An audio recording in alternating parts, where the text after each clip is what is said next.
Level 2 and level 1 aren't that much different. So let's go ahead and go to level 3. Now we can pick the Valor Bard. So what is the Valor Bard giving us right at level 3?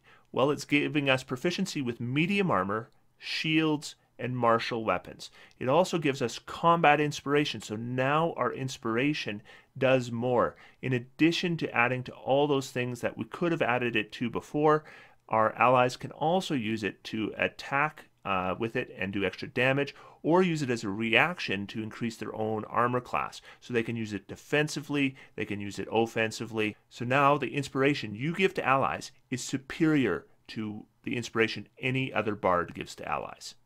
So just how good are these two things? Well, combat inspiration, I think, is fairly obviously reasonably good. Remember, it's not a self-buff. This is a buff for other people. But you are making them better at combat. You're making them better at defense. We're using our inspiration as often as we can anyway. This just makes it really good. And it scales because, of course, we're going to be getting more uses of inspiration, not just by increasing our charisma, but once Font of Inspiration comes up, we're going to get it back with every short rest. So it's going to be a case where when we get to a reasonable level, we are going to be, assuming 2 short rests a day, be using 15 inspirations. You get 15 better inspirations. That is very good. And I do think it gets underrated quite often. The other thing is the bonus proficiencies, and this is probably the most underrated of all the subclass abilities in the Bard class. I don't care about the martial weapons. I could already use all the weapons I really wanted to use. I guess being able to use something like a longbow is okay. If you don't want to use a shield, I want to use a shield. So here's the best part though. You get to use medium armor and shields. That is so good. That is so amazingly good. Let me show you how good that is. Here's our character sheet. And all I've done here is I've added armor. I have added a shield and I've added half plate. Now you may not be able to get half plate yet at level 3, but you are going to get some kind of medium armor if you can't afford anything expensive. Scale mail will work, but eventually you're going to get half plate. Look at this, 19 armor class. 19 armor class. Now, if I was playing a lore bard, you know what my armor class would be? 14. Don't worry, I got it. I'll totally pacify them with bardic music. Two goblin friends, please hear my song. That's a difference of 5. That is a massive difference. Think about this. The shield spell adds +5 to your armor class. That means that this character is just the same as if you had a permanent shield spell up. Now, when we consider that defense is probably the biggest weakness of the bard. And goblins. Dual moves before me, blast me unless I had a barricade or something. Hide behind the mound of dead bards. Specifically their armor class. Being able to completely fix that with one ability is insanely good, and it's unique. No other bard can use a shield. The College of Swords gets medium armor. That means they could potentially get up to the 17. But the 19, that's the Valor Bard and the Valor Bard alone, and they're still a full caster. So we get expertise at 3rd level, all bards do, and we get to pick 2 skills with that are going to have expertise, and those should be reasonably obvious. I'm going to pick Perception, because Perception is the best skill in the game, and I'm going to pick Stealth, because I'm going to be pretty good at Stealth. Right at this minute, I'm not good at Stealth, because at this minute, I'm wearing half plate. But we can take a feat that's going to allow us to wear that half plate and still use our Stealth without disadvantage. We're not going to take it yet, because it's not as good as Charisma, but by level 12, are we going to take it? Yeah, absolutely. So here's Jack of all trades. Starting at 2nd level, you can add half your proficiency bonus rounded down to any ability check you make that doesn't already include your proficiency bonus. Remember, this includes things like Dispel Magic. Remember, this includes things like Initiative. So Jack of all trades is really good, but also it covers all the skill checks. No matter what skill check you're going to make, no matter what tool proficiency check you're going to make, you're going to get at least half your proficiency bonus, which means the proficiency bonus only gives you half as much value. So missing out on those 3 extra proficiencies that a Valor Bard gets is not that big a deal. Then we get Song of Rest. This makes our short rest better for our entire party for free. As long as they use 1 hit die in a short rest, they are adding an extra die. That die scales with level. Not powerful, but this is a useful ability. It is really nice to have a bard in the party when you take a short rest. Now we're into our spell section. As you can see, our cantrips have not changed. We still only have 2. Bards are not very strong at using cantrips. But for known spells, we're going to get 2 additional known spells, which is not bad. We're probably going to want them both to be 2nd level spells. And the first spell I'm going to take is Shatter. Now, Shatter is not a spell that's going to hold out as being a good spell, even in a couple levels. But at level 3, it's not bad. We're going to do an area of effect that does 3d8 thunder damage. That's just fine for the level, and it gives us at least another option as in a ranged area of effect damage spell. Now there are a number of decent spells on this spell list at 2nd level, but I like Enhance Ability. Enhance Ability is going to come in more often outside of combat. This is an outside of combat spell. It is going to give you advantage on one type of ability check. In addition, there's some minor other bonuses, but this is the big deal. They're going to get advantage on certain ability checks. You're often going to cast it on yourself, and you're going to use Charisma, and then with your Charisma advantage, becomes very hard to stop. Now remember, as a half drow, we now have Fairy Fire. That gives us another combat option. It also gives us basically a free spell slot. So now we have 2 2nd level spells and 5 1st level spells. So as you can see at 3rd level, the light crossbow hasn't improved at all. It still has a +5 to hit, it still does a d8 +3 damage, and I can't use it with my shield out, and I'm going to want my shield out. So I'm not going to be using a crossbow very much anymore. Probably keep it in my backpack. If I know I'm going to be doing a combat where I'm going to be needing to do lots of ranged attacks, then maybe I'll unequip my shield and equip my crossbow. But for the most part, in combat, I'm going to be relying on spells for range, and in melee, if I need to attack with a weapon, I can use the rapier, +5 to hit, d8 +3 damage. That's not great at level 3. If I make any other class, I could probably enhance that. I can't really enhance it with a bard because bards aren't really good at using weapons. But it's okay. d8 +3 damage, +5 to hit is fine. And it gives me something to do when I'm not casting a spell. The thing is I now actually have a reasonable amount of spells. Because I have that Fairy Fire, that now gives me 5 1st level spell slots, and I now have 2 2nd level spell slots. That's a reasonable amount of spells. Means quite often I will be casting spells in combat. Remember, I also have Minor Illusion too. So I'm really only going to be using my rapier once in a while. And I probably don't want to be pulling it out all the time, because you got to remember about the ability to cast with your hands full.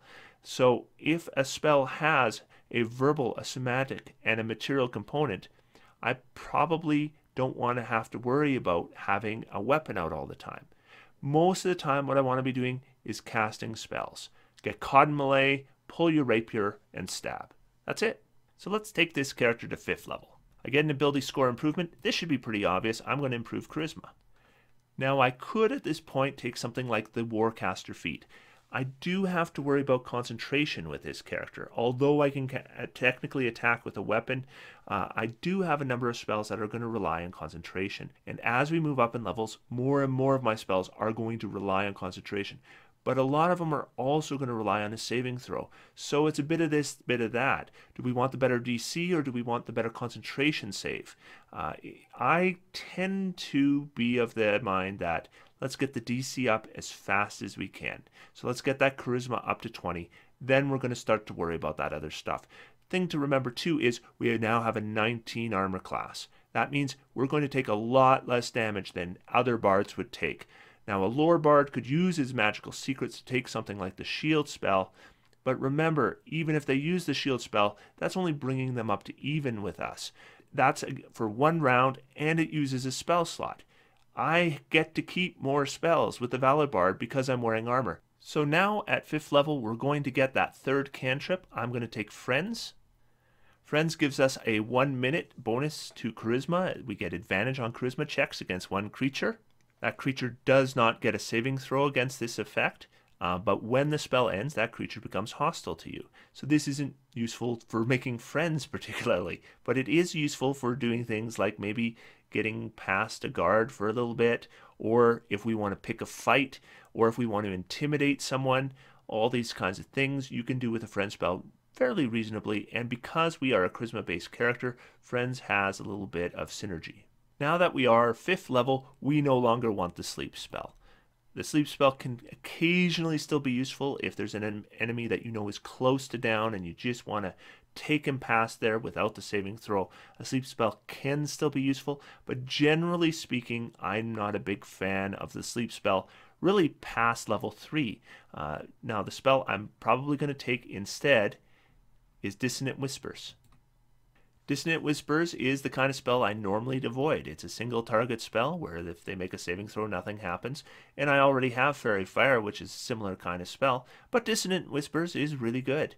They take 3d6 damage if they fail. That's psychic damage, which is hard to avoid. And then they have to move away, which means that they provoke attacks of opportunity. And there's synergy with things like Booming Blade as well.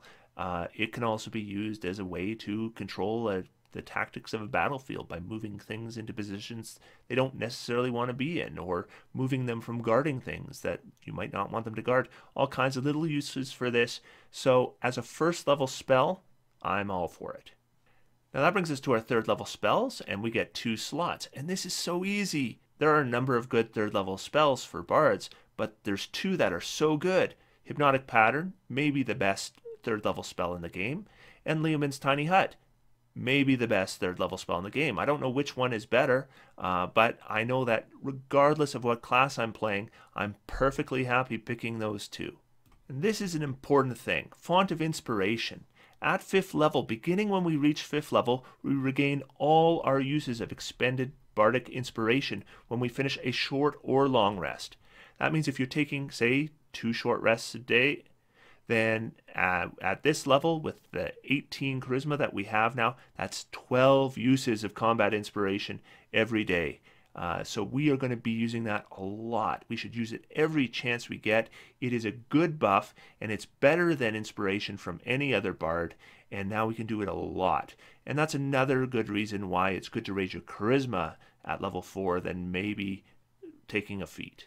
Now let's look at our character sheet. One thing I want to point out is now our drow magic has come into full effect.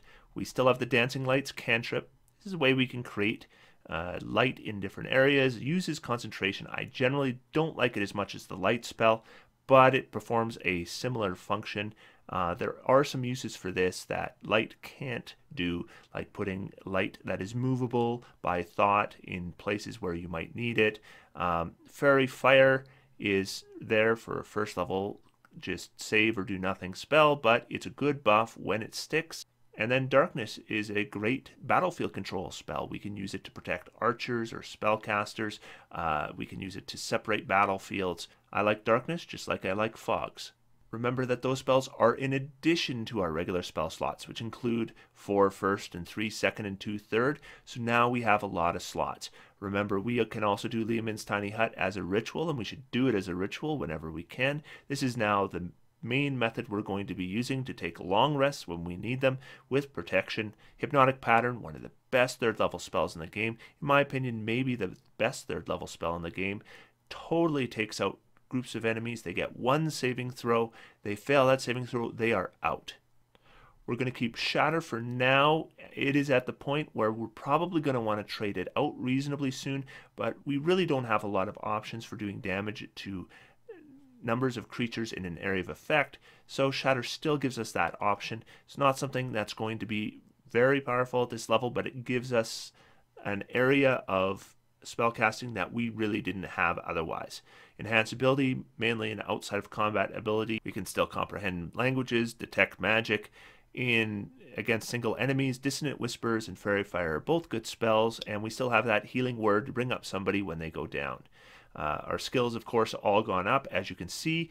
Once we have Expertise applied, the +9 to Stealth. Remember this, even with disadvantage, you're going to get at least a 10 on any stealth roll, and probably higher than that. So you're not terrible at stealth. It's not going to be great for you until we get the ability to hide with that heavier medium armor. If you really want to focus on stealth, go ahead and take a breastplate. You'll lose one armor class and you'll be able to do the stealth without disadvantage. For me, I want every armor class I can get. Persuasion is +7, performance is +7, perception is now just as good at those with a +7. So we have a great perception score as well. So let's jump to level 7. So at level 7, we are getting our extra attack. It's actually, we got it at level 6. We can attack twice instead of once when we use our action to attack. Again, remember, we're just using a rapier here, guys. Maybe we have a +1 rapier. So we're doing a d8 +4 instead of a d8 +3. Big deal, right? And you do it twice, that's fine. If you got nothing else to do, go ahead, pull the rapier and stab him. But you are a spell caster. That is what you're great at. When you have no spells to cast, yeah, stick him with a sword. But the rest of the time, keep that hand free so that you can cast the spells you need. By the way, if you don't have a component pouch, get the component pouch. You need it at this point. You do not want to be pulling your horn out and then have to worry about pulling a rapier out. Now this is lovely for bards. Look at this. We're going to get 2 additional spells and we get to pick 4th level, and look what's on the list. Why, it's Polymorph and Dimension Door, our 2 good friends. We grabbed these with our Trickery Cleric and loved it, and now we're going to grab them with our Bard and we're going to love it again. Both of these spells, just terrific spells to have. Polymorph, again, might be the best spell in the game for its level, and it's available on the Bard list, so let's grab it. A lot of people talk about how Bard spell lists might not be as good as some of the other spell lists, but we look at what we get. We're getting Polymorph, we're getting Dimension Door, we're getting Hypnotic Pattern, we're getting Lehman's Tiny Hut. So between this 3rd and 4th level, just the greatest spells in the game, and they are all on the Bard list.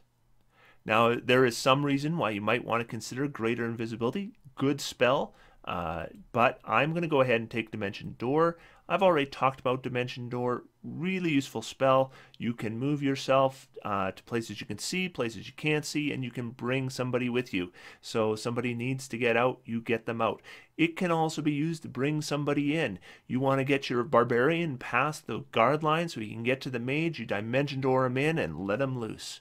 So not a lot has changed on our character sheet. Be aware that magic armor and magic shields are going to come into play. And because shields have their own magical bonus, when you wear a shield, expect a +2 AC at first, but that AC bonus is going to go up and up and up compared to what you would have if you just wore armor. Shields make such a difference defensively, and when you are playing a character that has to make concentration saves, and we now have Polymorph.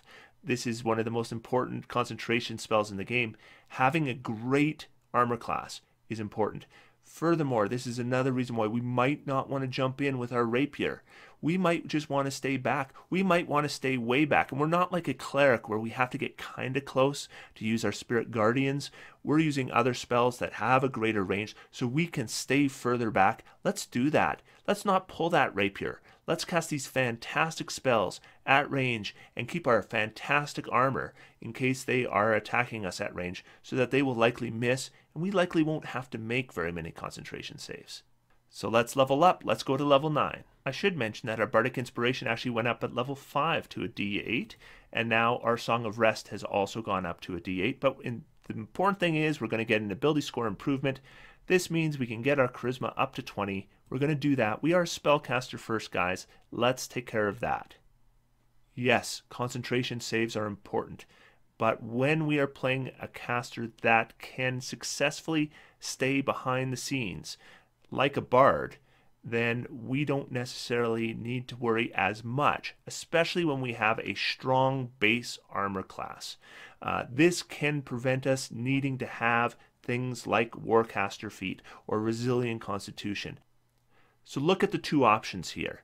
When you're not playing a lower bard, you're either dealing with a low armor class and now you have to worry about ways to increase it, maybe as good as a Valor Bard at best, or you have to worry about how you're going to make those concentration saves, and that means a feat. And if they take a feat, then they're not raising their charisma.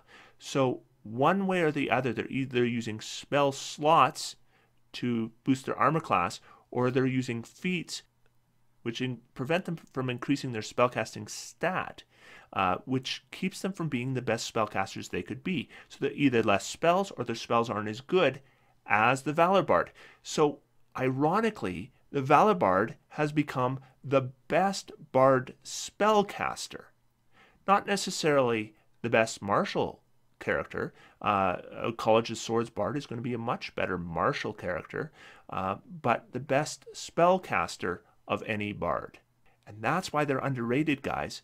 These guys aren't martial characters. They're not weapon users. They're not good at it, but they're great at using spells. But people will say that lore bards are getting spells from other classes, and those other class lists are so much better. But have you looked at the lists and the selections we've picked? Polymorph, Lehman's Tiny Hut, Hypnotic Pattern.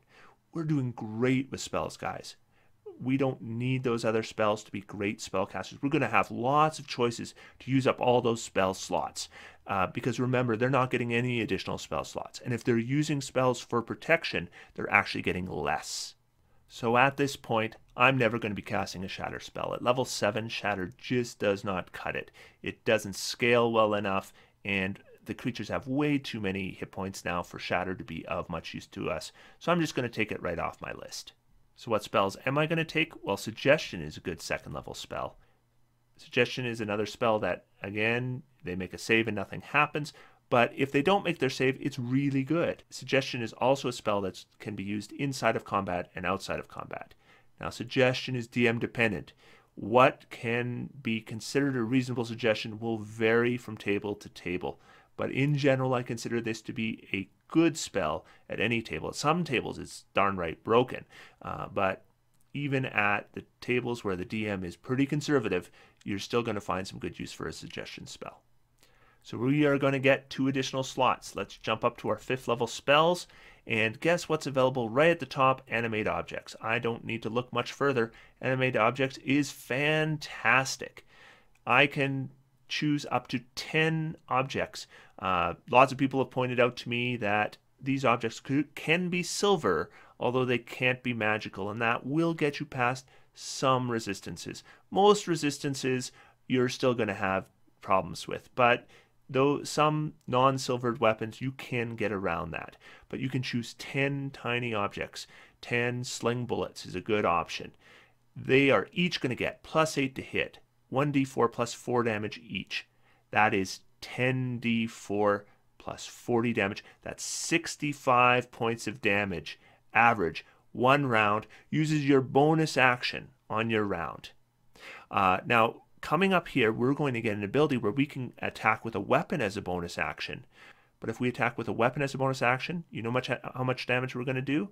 We are going to do a d8 plus 3.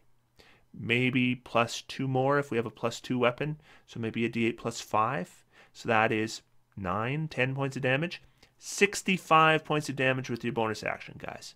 Now, when it comes to our second slot, there are so many options, and it's not easy. Now, we're probably going to be using Animate Objects as our 5th level slot at this spell most of the time. But there are some good spells here. Awaken is a good spell. Greater Restoration is a spell that, if nobody else has it, you maybe want to get that. Raise Dead is a spell that, if you need it, it's irreplaceable. Synaptic Static is a great area of effect spell that does a mass debuff and does some decent damage. So we have all kinds of options. Teleportation Circle, obviously outside of combat, super useful. So which one am I going to take? Well, it really depends. What is covered by other party members? I'm going to go ahead and take Teleportation Circle. If you have another character like a wizard who might be able to pick up Teleportation Circle, then go ahead and pick up the Greater Restoration. But if you also have a cleric who can do that, then pick up the Synaptic Static. So as I mentioned, we're not very good in melee. Rapier d8 plus 3 twice. So what that it's twice? We probably don't want to do that.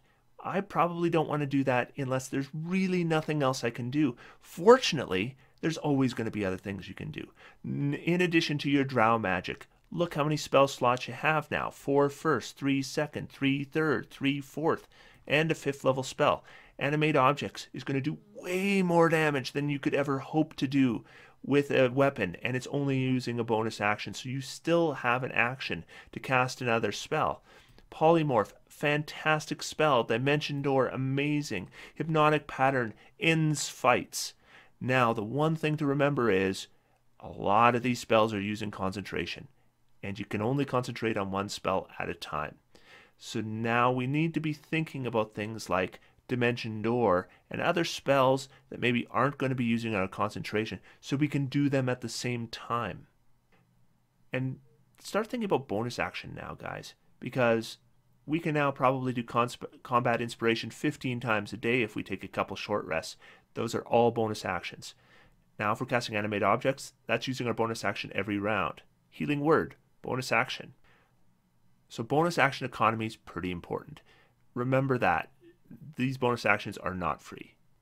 So let's jump to level 12.